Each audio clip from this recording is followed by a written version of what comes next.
মাটিগাড়া থানা থেকে উধাও ৭৫ গ্রাম ব্রাউন সুগার এবং ২০ বোতল কাফ সিরাপ। থানা থেকে কিভাবে এই মাদক দ্রব্য উধাও হলো তা নিয়ে পূর্ণাঙ্গ তদন্তের নির্দেশ দিল কলকাতা হাইকোর্টের জলপাইগুড়ি সার্কিট বেঞ্চ। বিষয়টি শুক্রবার হাইকোর্টের নজরে আসতেই এই ঘটনার উপযুক্ত তদন্তের নির্দেশ দেন বিচারক।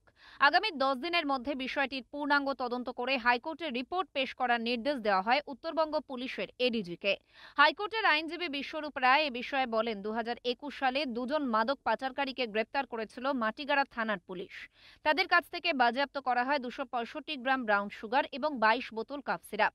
যদিও পরবর্তীতে যখন শিলিগুড়ি জুডিশিয়াল ম্যাজিস্ট্রেটের কাছে সেগুলো পেশ করা হয় তদন্তকারী অফিসারদের তরফ থেকে, তখন দেখা যায় সেখানে ১৯০ গ্রাম ব্রাউন সুগার এবং ২ বোতল কাফ সিরাপ রয়েছে। বাকি ৭৫ গ্রাম ব্রাউন সুগার এবং ২০ বোতল কাফ সিরাপ কোথায় গেল তার কোনো হদিশ মেলেনি।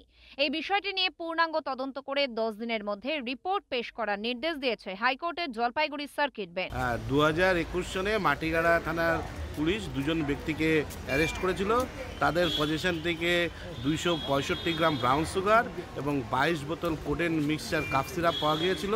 পরবর্তীতে শিলিগুড়ি জুডিশিয়াল ম্যাজিস্ট্রেট ফার্স্ট কোর্টের সামনে সার্টিফিকেট ফর ইনভেন্টরির জন্য যখন আলামত প্রডিউস করা হয়, তখন সেখানে দেখা যাচ্ছে যে ১৯০ গ্রাম ব্রাউন সুগার এবং ২ বোতল কোডেন মিক্সচার ইনভেস্টিগেশন অফিসার প্রডিউস করতে পেরেছে।